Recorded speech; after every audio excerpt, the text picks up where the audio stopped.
Hello' everyone, কি খবৰ আপোনালোকৰ? আশা কৰিছোঁ আপোনালোক সকলো ভালে আছে আৰু আমাৰো বৰ্তমান ভালেই। ৰাতিপুৱা শুই উঠিয়েই আজি ভাত বনোৱাত লাগি গৈছোঁ। ইফালে বেঙেনা আলু ভাজিছোঁ, তাৰপিছত দাইল অকণমান আছিলে ৰাতিৰেই, তাৰপিছত ভাতটো বনালোঁ। আজি মানে অভি অকণমান সোনকালে স্কুল গ'ল, সেইকাৰণে মোৰ কামখিনি সোনকালে হৈ গ'ল।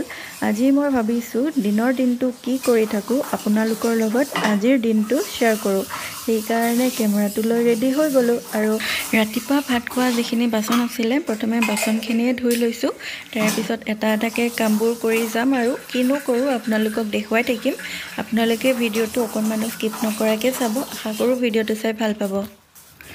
যিহেতু আমাৰ এটাই ৰুম, তাৰ লগতে এটেচ লেট্ৰিন বাথৰুম আৰু কিটচেনটো, বিশেষ একো কাম নাথাকেই, সদায় কৰি থকা কামখিনিয়ে থাকে। সেইকাৰণে মই ডেইলি ব্লগ প্ৰায় নিদিওঁৱেই, আপোনালোকে দেখিছেই। বহুত দিন আগতে এটা দিছিলোঁ, তাৰপিছত আজি আকৌ এটা দিছোঁ। সদায় কৰি থকা কামখিনিকে দেখুৱাই থাকিবলৈ আমনিও লাগে, আপোনালোকৰো চাই আমনি লাগে যে, সেইকাৰণে নিদিওঁৱেই প্ৰায় মই ডেইলি ব্লগ।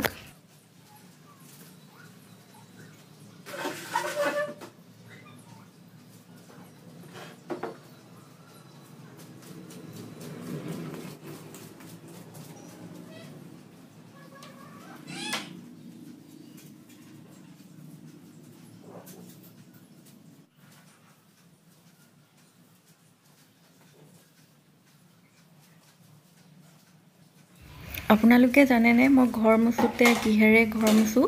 প্ৰথমে বাল্টিটোত অকণমান চাৰ্ফ দি লওঁ, তাৰে লগত পানী আৰু ফেনাইল দি দিওঁ। তাৰে লগতে মই আৰু এটা বস্তু এড কৰোঁ, সেইটো হৈছে নিমখ এচামুচো দি লওঁ। তাৰপিছতে এইটো পানীৰে মই ঘৰ মুচোঁ। নিমখ দি ঘৰ মুচিলে কি হয়, আমাৰ চাৰিওফালে থকা নিগেটিভিটি দূৰ হয় বুলি কয়। আগতে মোৰ মায়েও কৈছিলে, এতিয়া শাহু মায়েও কয় একেটা কথাকে, মানে নিমখেৰে ঘৰ মুচিলে ভাল বুলি। সেইকাৰণে মই নিমখ দিয়ে ঘৰ মুচোঁ। আপোনালোকেও যদি নিমখ দি ঘৰ মুচে তেনেহ'লেতো ভালেই কথা, আৰু যদি নিমখ দি ঘৰ নুমুচে তেনেহ'লে আপোনালোকেও ঘৰ মুচিবচোন নিমখ পানীৰে।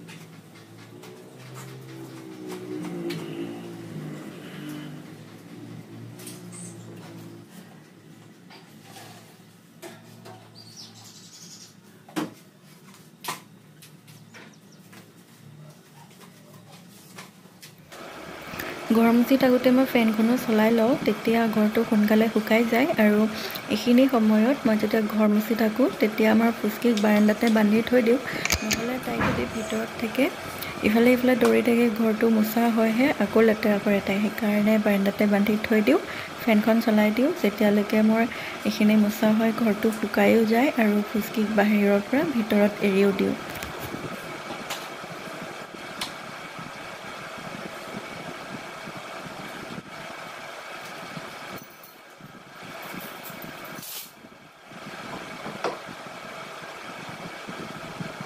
প্ৰায়খিনি কাম হৈ গ'ল মোৰ। এয়া দেখিছে ৰুমটো চাফা কৰা হৈ গ'ল।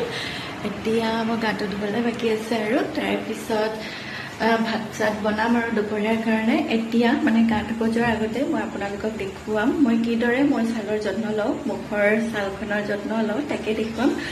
বলক কিদৰে মই কি লগাওঁ গা ধোৱাৰ আগতে আপোনালোকক দেখুৱাম। তাৰে মৌ লৈছোঁ আৰু লগতে ৰ'জ ৱাটাৰ এটা লৈছোঁ। এতিয়া দেখুৱাই আছোঁ কেনেকৈ লগাওঁ। মৌ আৰু গোলাপ জলৰ যিটো মিশ্ৰণ বনাইছিলোঁ এইটো লগোৱা হৈ গ'ল। আপোনালোকে জানেনে ইমান ধুনীয়াকৈ ভিডিঅ'টো বনালোঁ মিশ্ৰণটো লগোৱাৰ, কিন্তু ভিডিঅ' ক্লিপটো ডিলিট হৈ গ'ল নহয়, সেইকাৰণে দেখুওৱা নহ'ল। আৰু ইফালে মোৰ একেবাৰে গাও ধুই আহিলোঁ।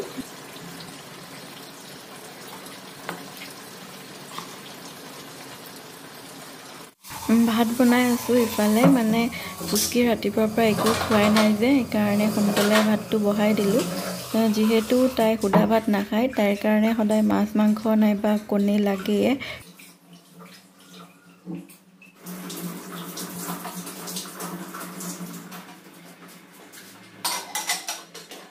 সিদিনাখন ঘৰৰ পৰা আহোঁতে আচাৰো লৈ আহিছিলোঁ এই বাঁহৰ গাজৰ যিখিনি আচাৰ এইখিনি আগতে অনা যেনিবা কিন্তু এইবাৰ ভোট জলকীয়া আচাৰ আৰু লগতে কঁঠালৰ আচাৰ অকণো আনিছিলোঁ সেইখিনি ৰতোৱাই দিছোঁ অকণমান এই কাঁহীখন আমাৰ ফুচকিৰ ভাগৰে হয় আপোনালোকে নাভাবিব মানুহে খোৱা কাঁহীত কেনেকৈ কুকুৰক ভাত দিছে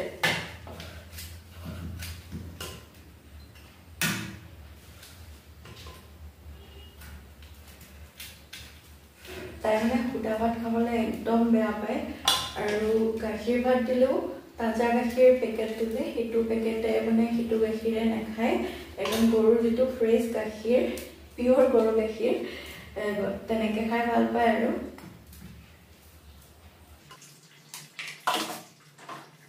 হেল্ল' এভৰিৱান চ' এতিয়া 12টা বাজিলে আৰু কিবা এটা খাওঁ খাওঁ লাগিছে অভি আহিব বহুত সময় আছে সেইকাৰণে মই চাহ বনাই আছোঁ এয়া লাল চাহে বনাইছোঁ কাৰণ মই গাখীৰ চাহ নাখাওঁ লাল চাহেই খাওঁ আৰু এটা বস্তু দেখুৱাই আছোঁ আপোনাক মই নিজে বনাইছোঁ দেখিছেনে চানা এইটো মই নিজে বনাইছোঁ মানে 20 টকা মানৰ চানা কিনি আনিছোঁ তাৰে পিছতে ইয়াতে চিৰা ভাজি পেলাই মিলাই দিছোঁ খাবলৈ খুব টেষ্টি লাগে এনেকৈ তো চাহকাপ খাই লওঁ তাৰ এইটো মোৰ কাপ য়েলো অভিৰো এটা আছে বেলেগ কালাৰ আৰু মই চব বস্তু বিচনাত বহি খাই বেছি ভাল দেখিছে ফুচকিও বহি আছে ভাতটোতো ৰাতিপুৱা সোনকালে বনাই দিছিলোঁ ফুচকিক দিবৰ কাৰণে আৰু এতিয়া মটৰৰ ঘুগুনি বনালোঁ তাৰে পিছতে ইফালে আকৌ কুন্দুলি আলু ভাজিছোঁ এনেকৈ হৈ যাব আৰু দিনত হেল্ল' এভৰিৱান এইফালে অভি আহিলে আৰু আমি ভাত চাত খালোঁ আৰু এতিয়া তাৰপিছতে এই হাই কৈ দিয়া কিয় পলাইছা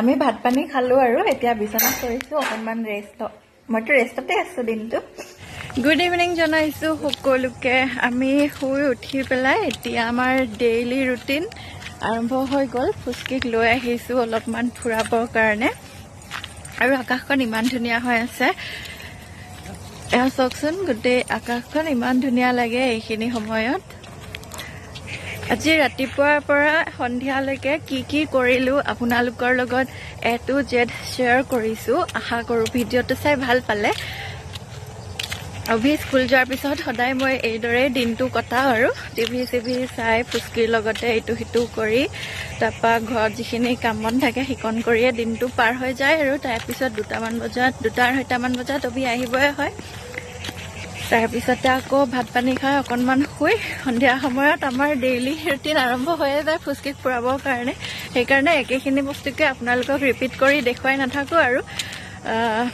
আশা কৰোঁ ভিডিঅ'টো চাই ভাল পালে যদি ভাল লাগিল লাইক কৰিব কমেণ্ট কৰি জনাব আৰু যদি চেনেলটো এতিয়ালৈ ছাবস্ক্ৰাইব কৰা নাই তেনেহ'লে ছাবস্ক্ৰাইব কৰিবলৈ নাপাহৰিব চেনেলটো ছাবস্ক্ৰাইব কৰাৰ লগতে কাষতে থকা বেল আইকনটো টিপি দিব যাতে মই নতুন ভিডিঅ' দিলে আপোনালোকে নটিফিকেশ্যন পায় বাকী নতুন এটা ভিডিঅ'ৰ সৈতে আকৌ আপোনালোকক লগ পাম তেতিয়ালৈকে সকলোৱে ভালে থাকক বাই বাই কৈ দিয়া বাই বাই